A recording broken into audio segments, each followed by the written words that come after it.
तर हे जे एक आहे, हे एक मी टूल ॲड केले आपल्या प्रोजेक्टमध्ये. मी प्रोजेक्टचं नाव सध्या हाईड केले, कारण ते सिक्रेट आहे म्हणून. तर हे टूल काय करतं, की आता जेव्हा आपण डॉक्टरकडे जातो, आपला डॉक्टर मल्टिपल टाईपच्या गोळ्या देतात. तर त्या गोळ्यांचा एकमेकांवर मिक्स होऊन काही साईड इफेक्ट न हो, ह्याच्यासाठी डॉक्टरला चेक करण्यासाठी आपण एक ड्रग इन्स्ट्रक्शन चेकर ॲड केले. ते काय करतं, आपण 2 किंवा 2 पेक्षा जास्त ड्रग्सची म्हणजे सोबत त्याला नावं द्यायची आणि बेस्ड ऑन दॅट ते सांगतं, की त्याच्यामध्ये आपल्याला काय हाय रिस्क आहे का किंवा मेजर आहे का ते, किंवा सपोज तुम्ही एक गोळी दिली, तर त्या गोळीमुळे दुसऱ्या गोळीची पॉवर कमी होणार नाही का हे. आता ह्याच्यामध्ये मी ॲक्चुअली 1,90,000 गोळ्यांची नावं दिली आहेत आत्ता सध्या तरी या स्टेजला, आणि मोस्ट प्रोबॅबली हेच राहतील.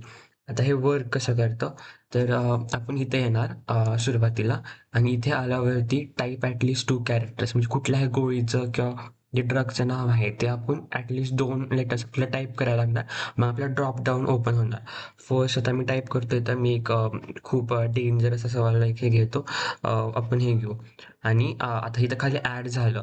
जर तुम्ही डायरेक्टली याच्यावरती क्लिक केलं, तर तुम्हाला तिथून पण कळेल की त्या गोळीचे कोणते कोणते सजेस्ट नाही केलं पाहिजे दुसऱ्या गोळ्या. बट हे न यूज करता तुम्ही असं पण करू शकता. आता ह्याच्यासोबत जर आपण ही ही जी गोळी आहे, हे घेऊ शकत नाही. आता मला ऑलरेडी माहिती आहे की हे चालत नाही. मग इथे येते मेजर इंटरॅक्शन फाउंड.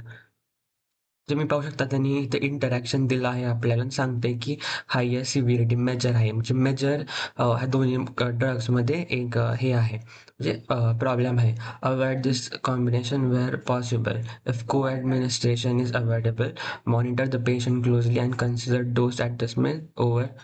झालं एका मेजर ह्याचं. तुम्ही पाहू शकता, तर खाली इथं आपल्याला रिसेंटली सर्च मेडिसिनचं पण हे दिले, आणि प्लस टिप्स दिल्यात काही ज्या प्रत्येक डॉक्टरने फॉलो केल्या पाहिजेत, जेणेकरून आपण जेव्हा सजेस्ट करतो गोळ्या, तेव्हा काही प्रॉब्लेम वगैरे येऊ नयेत. आणि इथं काही हायेस्ट रिस्क कॉम्बिनेशन दिले आहेत, की जे कंपल्सरी अवॉइडच केले पाहिजे, जे कधीच दिले नाही पाहिजे सोबत, कारण ह्यानी पर्सनची लाईफ रिस्कवरती पण येऊ शकते. आता हे झालं ह्याचं. मी एक तुम्हाला रँडम असंच काहीतरी करून दाखवतो, जेणेकरून तुम्हाला एक आयडिया येईल, की यार किंवा कोण ॲक्चुअली याचा यूज पण माहीत नाही, बट तरी तुम्हाला मी ते दाखवतो. अशी कुठली गोळीच नाही ॲक्चुअली. नाही. ठीक आहे, आपण त्याच्यासोबत हेच घेऊ. चेक करू. माहीत बघा, no interaction between two selected medicines, no specific inaccuracy based on available data. म्हणजे तुम्ही ह्या 2 गोळ्या सजेस्ट केल्या तरी चालतात पेशंटला, काही प्रॉब्लेम येणार नाही तुम्हाला. दिस इज नॉर्मल. मग इथं नन म्हणून येते मेजर. आता मी मगाशी चेक केलं होतं, तर ते मॉडरेट आले. म्हणजे ठीक-ठाक आहे. तुम्ही दुसरे काही म्हणजे म्हणजे मेडिकल ड्रग त्याला असाइन केली, तर ते हे करू शकते, पॉवरला त्याच्या कमी करू शकते का त्याच्या कॉस्टला. तर ओव्हरऑल हे आहे ड्रग इंटरॅक्शन चेकर. तर ही आपल्या प्रोजेक्टमधली एक फंक्शनॅलिटी आहे. ह्याच्यामधले एनालिटिक्स पण तयार होत आहे सध्या. ह्याच्यामध्ये अजून प्रॉपर नाही झालं, मॉडेल्स वगैरे नाही लोड झाले. ॲड पेशंट वगैरे करता येत आहे प्रॉपरली, आणि पेशंटमध्ये जाऊन तुम्ही पेशंटचं नाव वगैरे पण पाहू वगैरे शकता प्रॉपरली, आणि पेशंटला डिलीटही करू शकता. पेशंट डिलीटेड आणि ॲड पण करू शकता आणि डिलीट पण करू शकता.